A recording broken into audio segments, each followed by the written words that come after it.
Tuned for Guerrilla Radio. Chief mate, what do you want to do tonight?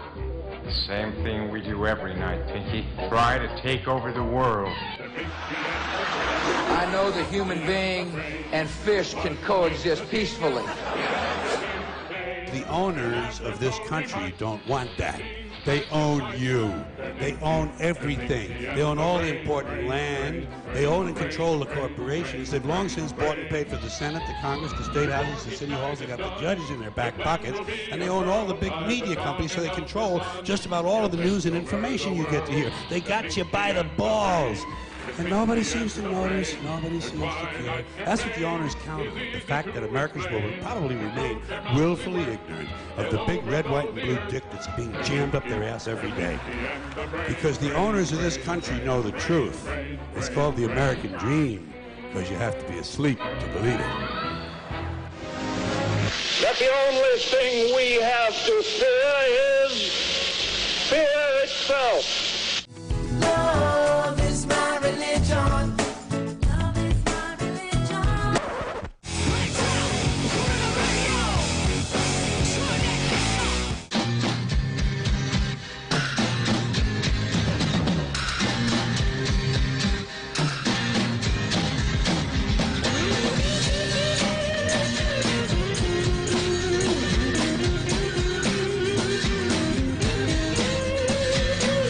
There must be some kind of way out of here.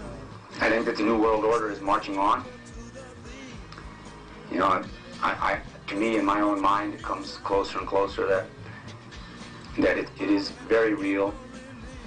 That even though Germany and the Axis lost World War II, I don't think that the Nazis did. I think that the Nazis won World War II. And I think that their authoritarian methods of behavior control, mind manipulation, converting human spirit into energy so that they can feed the need for their technology, I think all of this stuff is just moving right on down the line here. And I think that there really is no political solution or an economic solution that exists right now. And I think that we need to get a clear perception of reality and where we are in reality, and take responsibility, and by using our intelligence, intelligently, create the solutions that we need to create. Because right now, I mean, we're just more fuel, you know, somewhere under the religious perception of reality, a decision was made that the earth was the dominion of man, and man therefore could plunder the earth, that man could take whatever they wanted from the earth. But somewhere in the progress of this mindset, man has forgotten that we are part of the earth. And just the way that this system that technologic man has devised to take the resources of the earth and turn them into fuel and energy, they've taken our spirit and they're turning it through their process of civilization, taking our spirit and turning it into energy to run their system. We need to remember that what happens to the earth happens to us.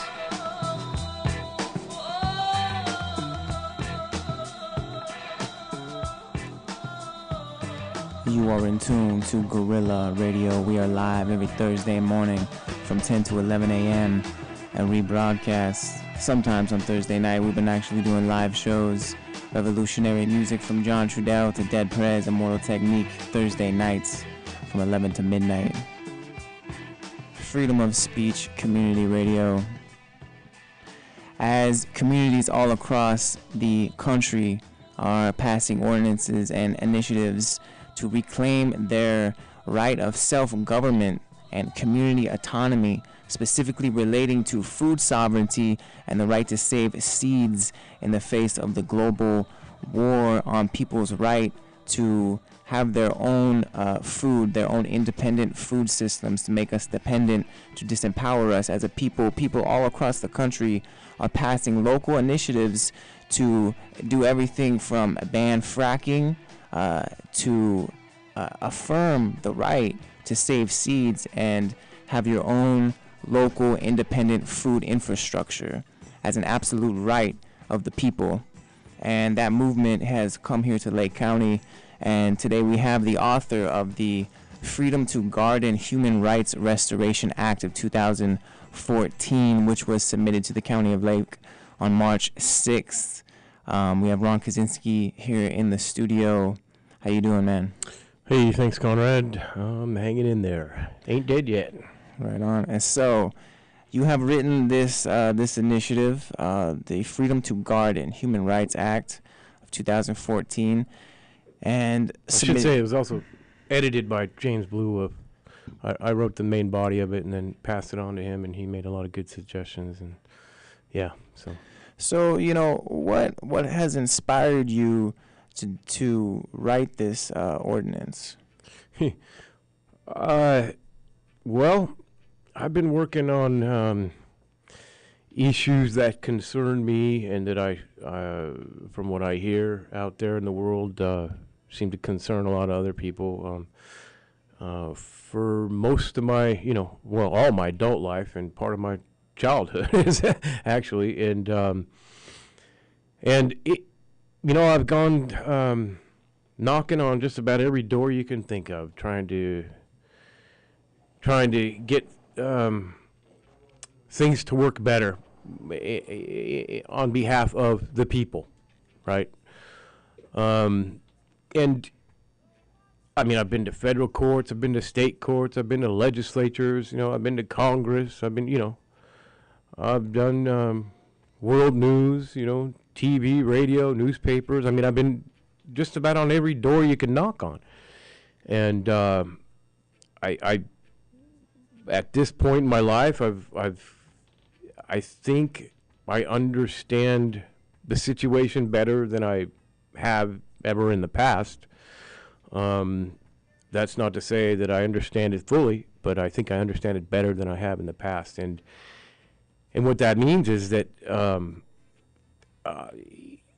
in the way that we can affect our own situation is how I think I understand it better than I have in the past now. And if you read the Declaration of Independence, you don't even have to read the whole thing. Just read the opening 2 paragraphs, really. And then go read the 9th Amendment of the Constitution. It becomes clear, crystal clear. There's really can be no debate about this part if you read that government was created, this government here in this country was created by the people. And it was created to protect those people's naturally endowed rights, the rights that come from nature. It explains this to you right in the first part of the Declaration of Independence. And it also explains basically that it's the people who hold the last word on any subject. That even means if your Supreme Court makes a ruling on something, the people can actually get together and vote on something, and if the people establish that whatever that is that the Supreme Court said was one way, if the people say no, it's this other way, and that is based on a basic human right that's held by the people, that trumps all.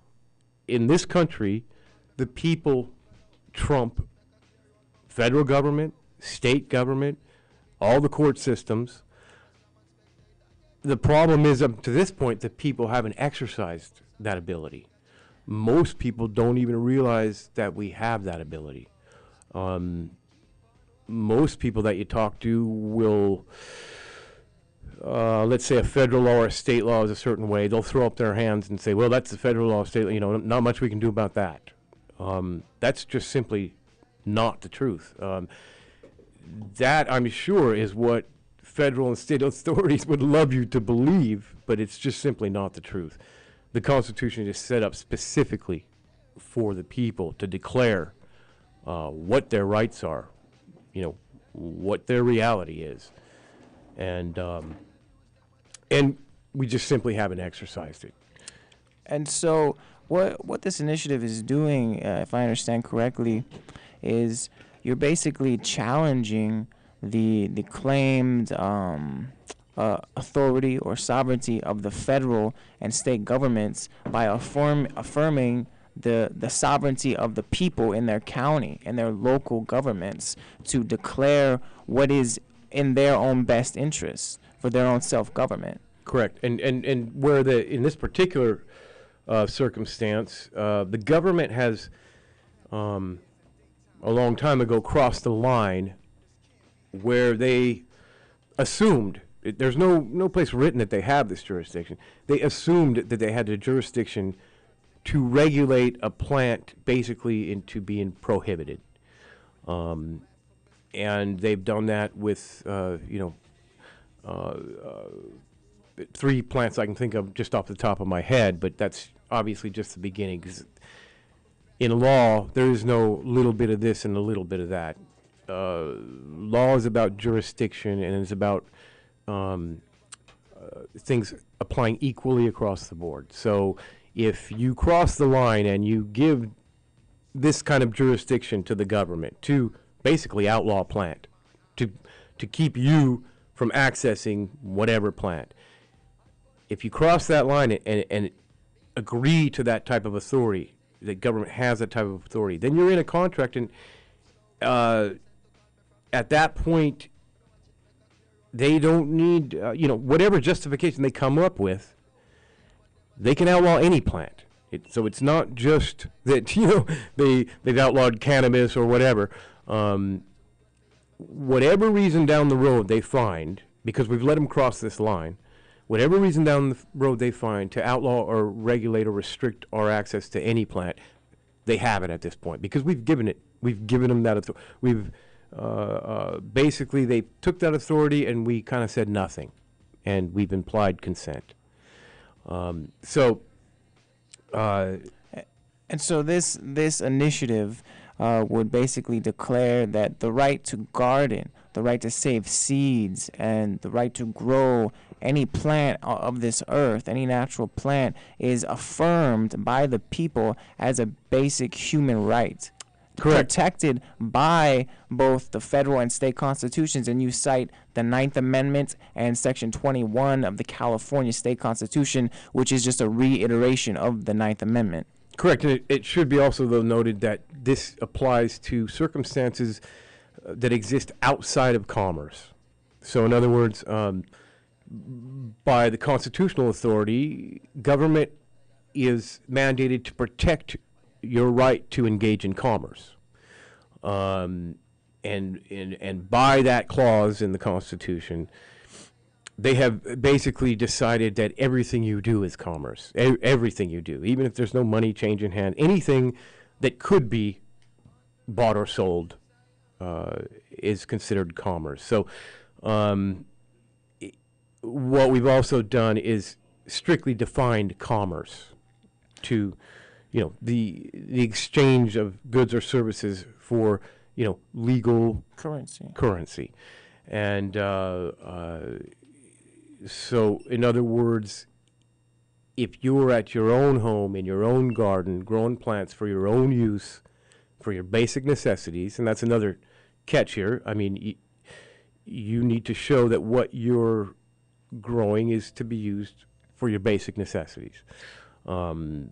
That could be any number of things, but it doesn't include commerce. And this goes back to quotes from like Thomas Jefferson, which talked about the ability of the people to be self-sufficient in their gardens versus when they start being dependent on, like, say, like the grocery stores, for example. What are your thoughts on Thomas Jefferson and his views on self-sufficiency and all this? Well, I mean, you can... And how that applies to the sovereignty and independence of a government, of a people. Anyone can go down and pick up, one I would refer you to is Jefferson's Garden Book, and that I think is available at all the libraries. And, there's different letters in there of correspondence going back and forth between Thomas Jefferson and, different people. And, he makes it clear that, and and I don't want people to get me wrong here. I mean, I'm not trying to say Thomas Jefferson was a perfect human being, or that any of the folks that called the founding fathers are such. I'm just trying to describe his view on this particular subject. And his view was, and in those days they called it home manufacture. So everybody was deeply involved in home manufacture of all their basic necessities: clothes, food, you name it. During the war at that time, the Revolutionary War, there was a lot less home manufacturing going on, and a lot more goods and services being acquired at stores in towns and whatnot. And there was a letter coming from somebody asking Jefferson, what his take on that was. Did he think that after the Revolution they should keep those stores going strong like that? In fact, this guy thought that they should do that, and they should cut back on home manufacture. That increase consumption. Right, exactly. Yeah. And Jefferson wrote back that if we do that, if after the Revolution we don't go back to home manufacturing, if we allow this going to the store thing to take, over everyone's life, he said that will be the beginning of the end of this country that we're trying to make. Basically, that's what he said. So he thought that was so detrimental and destructive to the whole notion of human rights, of that's what this place was born to do, regardless of, you have to put that in the context of these white, more wealthy landowners at the time who they considered to qualify as a human, right? But if you say that whoever they considered to qualify as a human, right, in that respect, they were fighting for the human rights of that, which was wealthy white male owners at that time. But now that applies to all of us. And this precedent of expanding the federal government's authority to regulate practically anything, every aspect of our lives, a lot of this authority came from a case, Wicker versus Filburn, I believe. 1941. 1941. Yeah. And what do you know about that case? Can you talk about that case and the significance that has had? Well, it is kind of the guiding precedent in case law that has allowed for the government to basically just say everything is commerce. And so that excuse has been used for a long time by people, saying, well, there's nothing we can do because, Wickard Filburn has settled that, right? Well, not only would I argue that Wickard Filburn didn't settle that and that there hasn't been enough litigation in that area since 1941. Because Wickard Filburn was actually in a federal contract, in a commercial contract. I'll just explain it real quick. You got the wheat prices were fluctuating, just in a nutshell, way high, way low, and some, I think, more of the wealthy agriculture interests at that time went into Congress and said, in a free market economy, we need to control the wheat market in order to control the price and stabilize the wheat prices.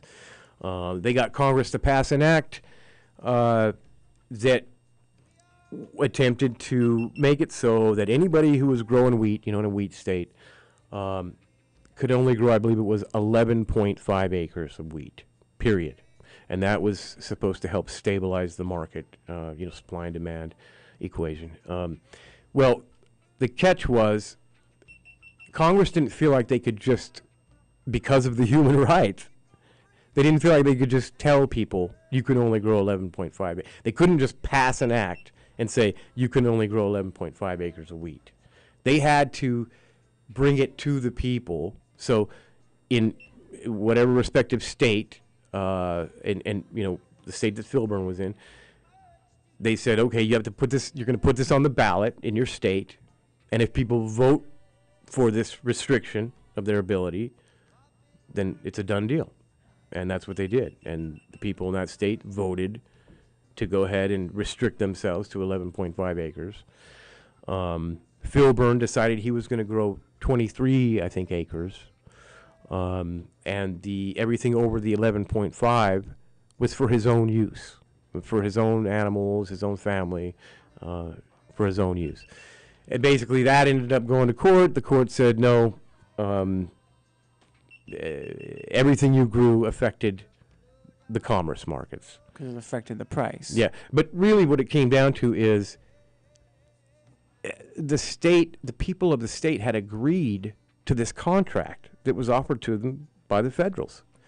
And at the end of the day, whenever I see that case discussed, it never really comes down to the root from my perspective, and that is that, wait a second, it's not that the government has this unchecked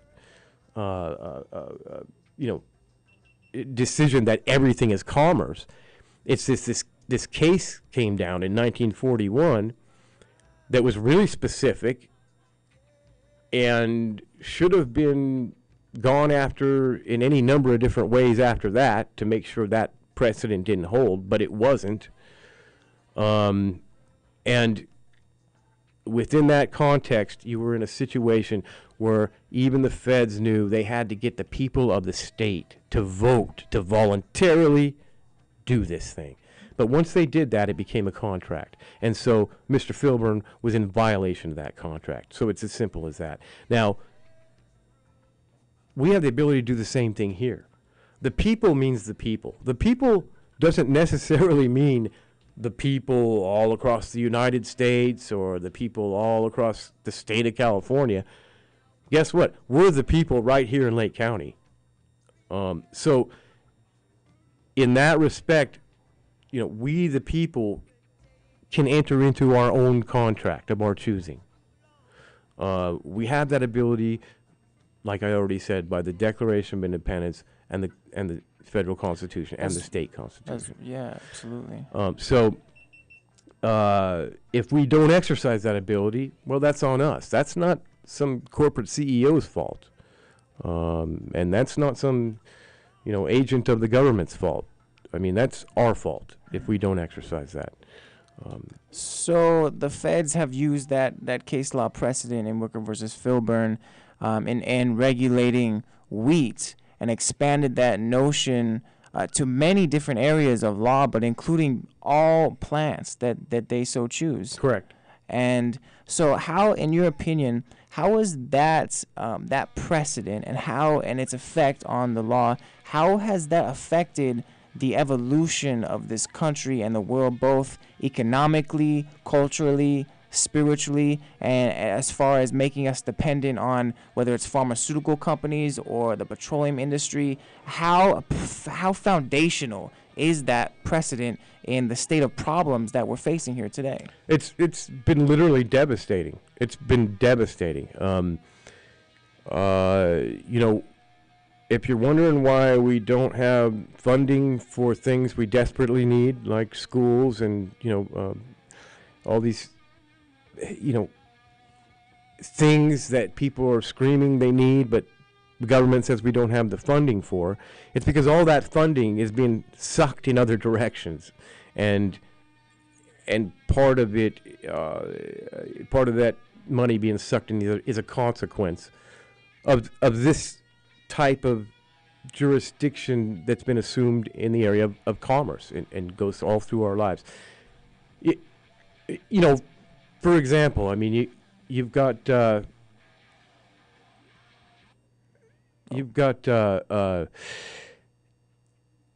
situation. A lot of this stuff with plants started back in 1911. In Massachusetts, in fact, is where I believe the first law prohibiting cannabis came about, and obviously these laws came out of racism. They weren't these were not laws to do anything but try to, on the same lines as if you kill the buffalo, the Indians will go away, right? If you take away the cannabis, which the Chinese folks were making hash out of at the time, right? The Chinese folks that we used to build the railroads, right? And then there was a big racist push to try to, get rid of those folks, I guess, after we used them. And so one of those efforts was to pass these anti-cannabis laws. It's just like killing the buffalo, right? And then California passed theirs in 1913. Same reason, get rid of Asian folks. Then later on in the 30s, you've got your Marijuana Tax Act. That was basically a racist. They used the excuse of racism. They were talking about Mexican folks, right? But really, at the core of it, it was a resource grab. It was trying to eliminate competition for a really traditional, solid resource in this country, hemp, cannabis. But all through those times, if there had ever been any acknowledgement of this human right existing, which it's self-evident, so people knew it, and that's why Congress had to be real careful about what kind of laws they were passing in this regard. But had it been enumerated that you have this certain right, none of these prohibition laws could have ever come about in the way they have. So in other words, I'm not going to say there wouldn't have been a drug war, right? Obviously, they would have still been able to regulate substances, but the fact of outlawing a plant would have been out of their reach, out of their jurisdictional authority. Now, if you can just imagine what things might be like if we hadn't had that jurisdictional authority, which I don't believe we ever had, but they assumed, to outlaw plants. Well, the cartels that have been created out of these prohibitions, like because farmers were not allowed to grow hemp, and a lot of the most medicinal plants on this planet were actually taken away from the people. It forced us to be dependent on these artificial, petrochemical economies and these pharmaceutical companies who have amassed all this power and money and control, and then use that back on the people. And so whereas the right to be self-sufficient and empower ourselves was taken from the people and transferred to the corporate interests through this precedent. Exactly. I mean, and that's it. So you're talking about all the crime that has occurred because of the disregard of this human right, all the nefarious organizations that have sprung up, around the disregard of this human right, all the dependency on certain different pharmaceuticals that, if you turn on the TV, even your best pharmaceutical that you might be cheering for will have a whole list of side effects as, what the possibilities of are that might happen to you if you take this, including death usually. And so, we've lost in that dependency on, let's say, pharmaceuticals, and also, getting our food from the grocery stores and all of that. We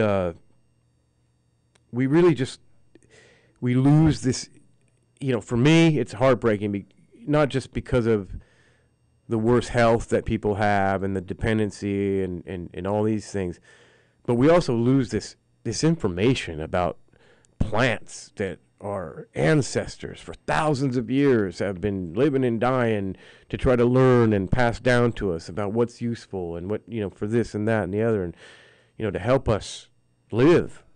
And we've kind of traded, all that,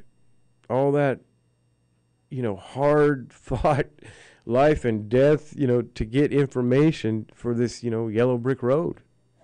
And the history of the colonial powers, let's say, outlawing plants goes all the way back to when the conquistadors first came to South America, and they were outlawing chia seeds, outlawing quinoa and amaranth, which were some of the most nutritional food sources for the natives at that time. And a lot of the natives, they actually used chia seeds in religious ceremonies because it thought that it gave them special like powers, and and as warriors they ate it. And so this has been basically a war to destabilize an entire people. Exactly. It's the same. It's what I just said before. The conquistadors were just doing what they did here to kill the buffalo. It's the same thing. If you find, and here you can see it in Lake County, they don't like the culture around cannabis, right? So they're trying to kill cannabis. Kill cannabis, you kill the culture, right? That's same thing. Kill the buffalo, you kill the Indian. You kill the chia seed, right? You kill the Aztec. That's what we're talking about here. I mean, and so it's not just that you need to re-secure your human right to grow any plant that you're a relative of, right? It comes. No one can really say where we come from before we come into these bodies, right? But I would wager everything I have that you come from the same place that those plants come from, wherever that is, right? But anyways, I mean, not only are we surrendering these natural rights, we aren't protecting our relatives in the form of plants or people, for that matter. We're surrendering these natural rights that we need to live. It's as simple as that. Unless you're totally dependent on some corporation or whatever. But we're actually playing into this game of genocide. The outlawing of plants is about genociding people. It's not about protecting people from anything. I mean, unless you're talking about, let's say, the white folks that were, trying to steal the land here, that wanted to get rid of the Indians. I suppose you could say they were wiping out buffalo to try to protect the white people because the white people need the land, or whatever. I mean, you can rationalize something and say this is to protect whoever. But at the end of the day, if that protection that you're trying to afford someone else means the genocide of some other, person or species or whatever, can that really be proper? Is that really the proper thing? Is that how we should be acting? Because I don't think so. I think you live by the sword, you die by the sword, really. Well, under international law, genocide is specifically defined where any time you block foodstuffs, put blockades on food, blockades on medicine, and forcefully relocate people from their homes into encampments, prison camps, concentration camps. That is all included within the definition of genocide. And we see, especially, it's obvious with the war against cannabis, because cannabis actually, in fact, is actually is listed on executive orders of the United States government as a necessary food source. National strategic critical food source. A critical food source. Executive Order 12919. As defined by the U.S. government. And not only that, there's, Francis L. Young, the DEA administrative law judge back in the day, said cannabis is the most therapeutic substance known to man. So this is definitely... he said one of the most. It's one of the most therapeutic and benign substances known to man. So clearly one of the most... potentially beneficial medicines and foods on this planet, and it is being blockaded by the United States government, by the state of California, and by the county of Lake against the people of this country, and people are being taken from their homes and put into prisons.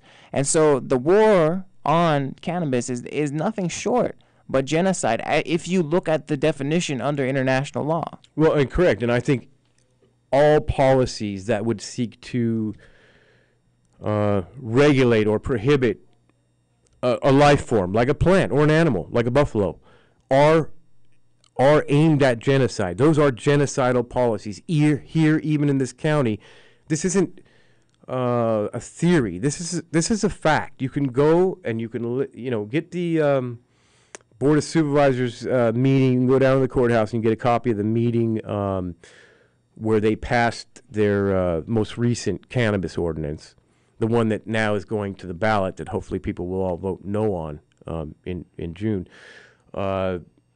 You can go and get a copy of that meeting, and you will hear almost every single one of those, at least 3 of them that I can remember, speak in terms of, and all you got to do is replace cannabis with the word buffalo, right? And the cannabis people with the word Indians. I mean, it's right there. This is a genocidal policy. They say that they're fighting for the soul of the county. They say that the culture, they need to get rid of it. They want it out. They want it dead. So we're talking about people, human beings. And the way they're going after them, they're going after a plant to genocide, to go after human beings. It's the same with the buffalo. It's the same with the chia seed back when. So the reason, that I would hope anyone would be involved in this measure that we're bringing forward is to put an end to that, to put an end to anybody who thinks that they can trample our common human rights in effort to genocide some section of the population, some demographic. So, you've got 2 huge reasons to be in support of this. And that is establish your human rights back, right? Not just for you, but for your kids, for everyone who comes after us.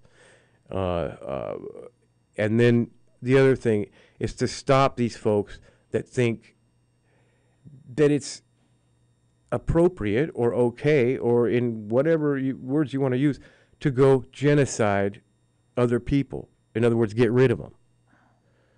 Or destroy their culture. Or make it so it's impossible to practice their beliefs.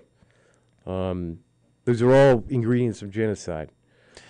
And, there are many aspects to this initiative that we're putting forward here. And, one of the things that comes to my mind is, like in Florida, for example, there was a case going down in some county where basically this woman was self-sufficient on her property.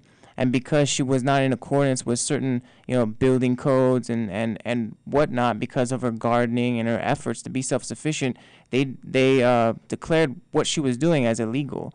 And so there's a lot of burdensome permits and regulations that keep people from being able to really garden in a way, like in a creative way. You know what I mean? And as far as like having the freedom to like build your garden boxes like out of whatever you want, and have the freedom to really expound and use your property to fullest potential, to work with what you got. Exactly. And so there is a lot of permitting regulations in the county that burden people and their ability to do that, whether it's tomatoes, carrots, anything.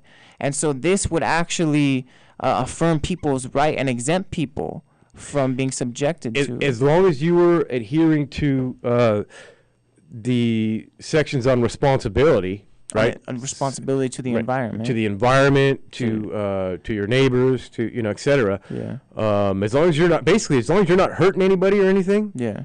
Then you would not be subject to ordinances that would overburden your ability to provide for yourself in that way. So like, for example, heck, a lot of people can't even afford the water to have a garden right now, let alone having to get certain type of fencing or certain type of this or certain type of that.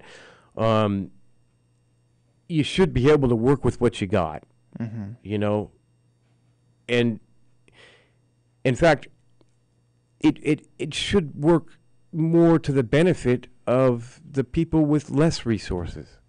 So in other words, why would you want to hurt people that have less resources? They're the ones that need, help the most.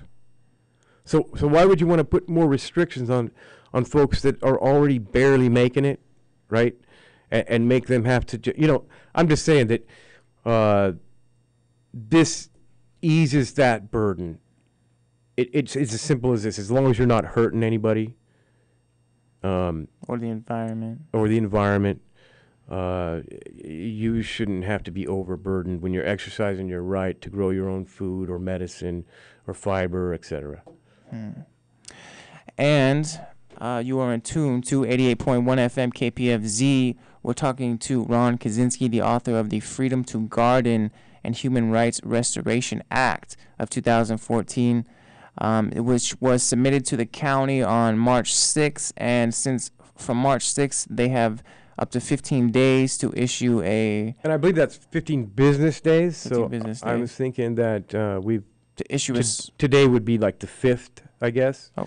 because the 2 weekend days wouldn't count. Yeah, okay. To issue us back a summary of what the county says this measure is, and a title, like Measure P, Measure, whatever. Yeah. Then we immediately will be publishing it in the Record B, providing the proof of that publish to the county, and then we'll be able to go ahead and get signatures at that point. And if you would like to read the text of this initiative, I actually posted this initiative on my blog. If you want to read it, you can go to gmocannabiswatch.blogspot.com. That's gmocannabiswatch.blogspot.com. And so you're looking for a army of volunteers to gather signatures so that this initiative establishing human rights to garden is put on the November ballot. Yeah, and I think I kind of practice, when people come up to me to sign things, to put things on the ballot, I almost always sign to put things on the ballot. And the reason is because I think people should be able to vote on anything and everything, period. So I'm not one for keeping anything off the ballot. So I would urge folks that whether you're for or against this, if you believe in the kind of democracy we have, then you should help us get it on the ballot so people can at least have a choice whether to vote for it or against it. And you want to give out your phone number for anyone that wants to volunteer? Yeah, you can definitely call at 707-274-9115. And, we need all the volunteers we can possibly muster on this. I mean, if we had 274-9115. I mean, if we had 30 volunteers that each got 100 signatures, we'd probably be on the ballot. But we'd like to get a heck of a lot more signatures than that, because it's likely that one way or another this is going to end up in court. Because it's quite revolutionary in a sense, and in the sense that it's standing up for the precedent that the people in their local jurisdictions really have the ultimate sovereignty. It's doing exactly what the Constitution and the Declaration of Independence set us up and tell us that we have at our reach. It's doing exactly that. That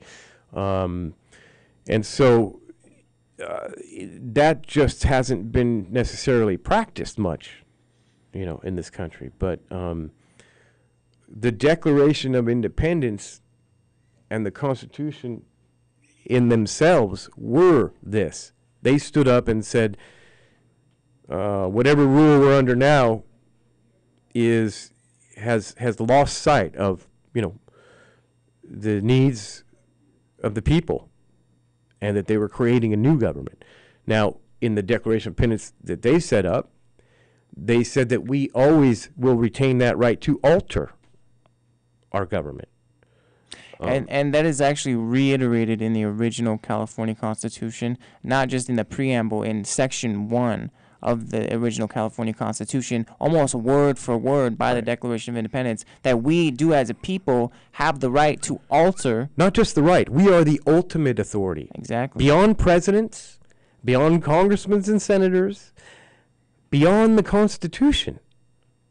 The people are the ultimate and last word on it. It's just that the people aren't taught this in school, for one thing. And frankly, if you go to law school, they'll teach you, right from the beginning, they'll tell you this, that the people are the ultimate and last authority, but don't ever tell anybody that. That's our little magician's secret, right? Just like magicians have their secret, lawyers have their secrets. This is one of them. For lawyers and jurisprudence and all that, this is like Pandora's box. Because all of a sudden, the government structure could work how it was meant to work. That is, the people are the ultimate authority, and so that reaches there, and they're afraid, they're scared to death of it, frankly. The Freedom to Garden Human Rights Restoration Act of 2014, affirming not only the right to be independent in your food production and your medicine and your basic economic infrastructure, as far as that, like agriculture, but also affirming the right of the people of self-governance. You bet. And how real is this? I don't know if anybody caught Michael Oken's show yesterday, but he had a great show on this subject, basically on the subject of people assuming their available power within their communities, but also pointing out that it's either we're going to do it or the corporations are going to come in here and influence our local ordinances, as if they already haven't. I'm sure they have. But more and more, even corporations are realizing that the real power is held right here in these tiny little communities. I mean, people are taught to believe it's just the opposite, that all the power is up there at Washington, D.C., or in Congress or in the state legislature, and it's simply not. It's right here in our community. And if we don't engage it, I promise you the corporations are going to be doing it on double time compared to how they've been doing it in the past, because of this spark of we the people across the country getting involved in efforts like this. And there are many. And you talking about the war against the people, to their own access to healthy food and food production and medicine.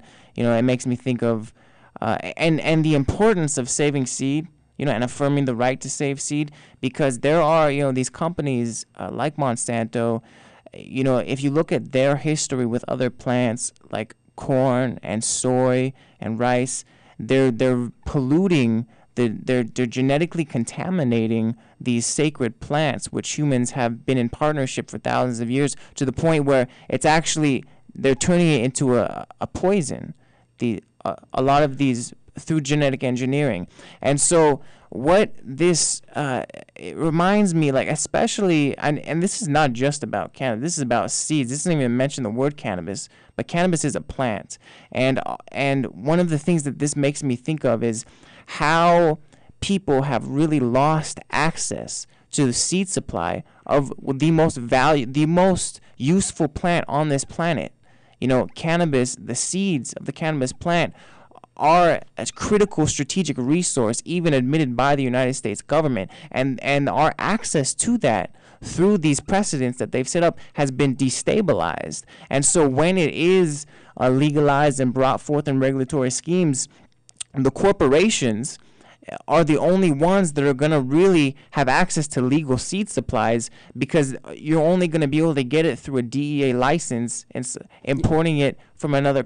And so the importance, I just can't stress the importance of affirming the right of the people to save seed, to preserve a independent agricultural infrastructure for their own community security.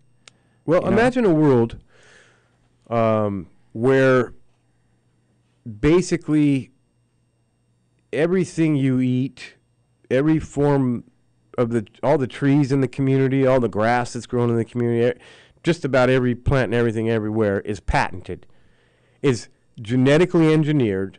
They resequence and make a new sequence for the DNA in order to be able to patent it, so it's original enough. And then imagine that, let's say that was a carrot, or let's say it was a carrot. They had some genetically engineered carrots or whatever.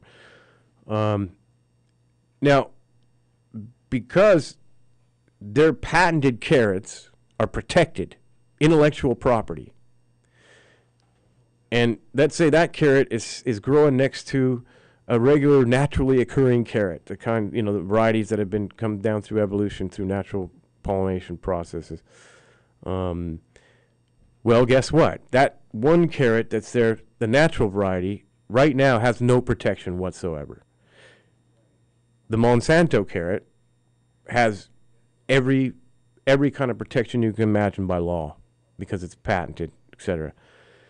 Now, we're already seeing situations where Monsanto is suing farmers because they say that their crop got cross-pollinated or whatever with Monsanto stuff. Now that's intellectual property, and Monsanto owns their whole crop and their own farm, basically.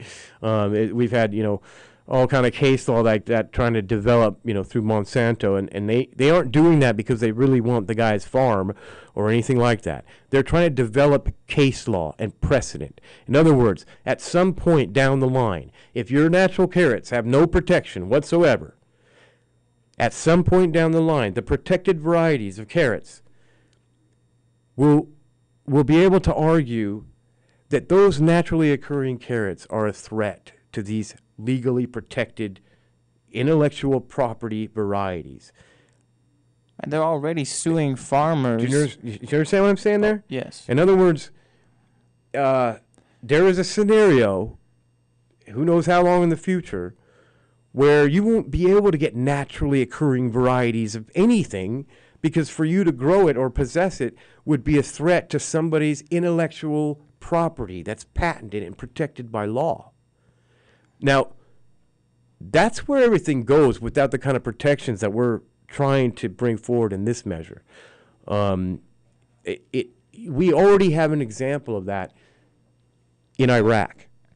When we invaded Iraq and occupied Baghdad, we installed Paul Bremer as the provisional governor temporarily, and instituted about 101, I think, provisional laws.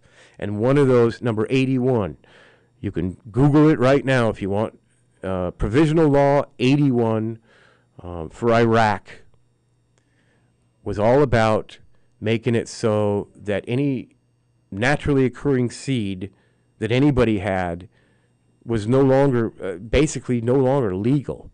That any seed that was possessed or planted had to come through a permitting process instituted by the provisional government of the United States, and that the supplier of those seeds were mainly Monsanto. I'm sure Cargill maybe had their foot in, and Dow Chemical, but basically these were corporations were supplying the seed, all patented varieties of seed.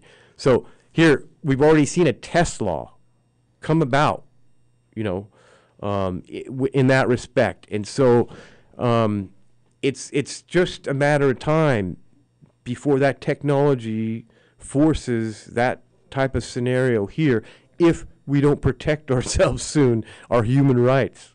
Because if your natural right to plant natural seeds of this earth is protected, and then their genetically engineered variety then contaminates your seed supply. The lawsuit flips around, in other words. Now you can sue them for contaminating and for infringing on your right to have access to your natural seed supply. Right, because your human right, at the end of the day, will trump any patent law. Yes. Right. So, yeah. We're already seeing with the coming quote unquote hemp industry, the type of laws and regulations that they're trying to put forward with regulations on the chemicals in the plant, making it prohibitive so that the only real legal seeds can be accessed, have to be imported from outside of the country because they're the only ones that meet the certain standards of THC levels, for example. Oh, yeah, we're talking about cannabis again. And here, cannabis is really, imagine if you were Monsanto, right? Yeah. And you've been having to work with corn and soy and canola, all legal crops, right? Imagine how you just probably couldn't wait to sink your teeth into being able to work with a plant that was illegal, that was highly regulated, not like corn, right? Something that would be easy with, a maneuver here and a maneuver there in the United States Congress to make it so that your patented varieties, safe, approved by the FDA, were the only legal varieties in the United States. Imagine that. Imagine Washington and Colorado saying, oh, we love it, we love what we're doing here, blah, blah, blah. We'll do whatever you feds say. And the feds, at the end of the day, when they pass their law, it says, you know what, we have no problem with all your state's laws. You pass whatever you want about cannabis, as long as you follow these simple federal guidelines, right? And all you have to do is make one of those guidelines be that you have to use federally approved varieties of cannabis, right? So you can imagine what a absolute windfall that would be for a company like Monsanto to be able to supply the only legal varieties of seeds or strains or whatever, and